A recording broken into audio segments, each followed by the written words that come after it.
ښاغلی ولسمشر محمد اشرف غني وایي افغانستان کې جګړه درېدلې ده خو سوله نه ده راغلې. ډاکټر صاحب ولسمشر محمد اشرف غني په غږیز پیغام کې طالبانو ته ویلي چې باید د افغان ولس حق ورکړئ. د خرابات ټي وي چینل درنو لیدونکو سلام، ستړي مشئ، وخت مو بخیر. هیله لرم چې جوړ او روغ وئ. په سر کې یادونه کوم که خرابات ټي وي چینل مو نه وي سبسکرایب کړئ، په درنښت سره خرابات ټي وي چینل سبسکرایب کړئ. د افغانستان مخکینی ولسمشر محمد اشرف غني په خپله تازه غږیز وینا کې چې د هغه په فیسبوک کې خپره شوې د افغانستان د اوسني وضعیت د حل لپاره د ملي خبرو او بحث په پیل کېدو ټینګار کړی دی.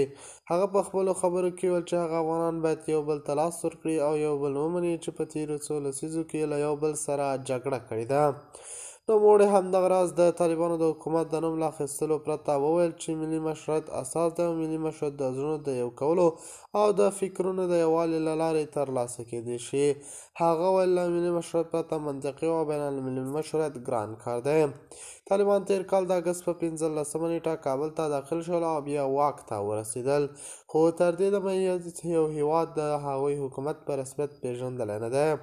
ښاغلي غني وویل چې افغانستان کې باید داسې نظام راشي چې تل پاتې وي او ټینګار یې وکړ چې باید څو محدودو اشخاصو ته د افغانستان واک ورنه کړل شي.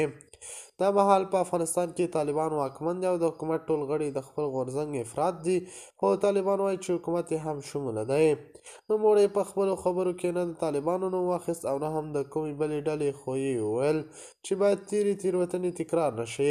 هغه ویل که تېروتنې تکرار کړو، یو بل ونه منو، په حسن انحصار اتکا وکړو، خدای نخواسته به د بیخي به تکرار شي او د جنګ لمبې به بیا بل شي. د خرابات ټي وي چینل درنو لیدونکو دا و زموږ ته دې مهال چمتو کړی خبر د الله په امان. تر بیا ښې چارې.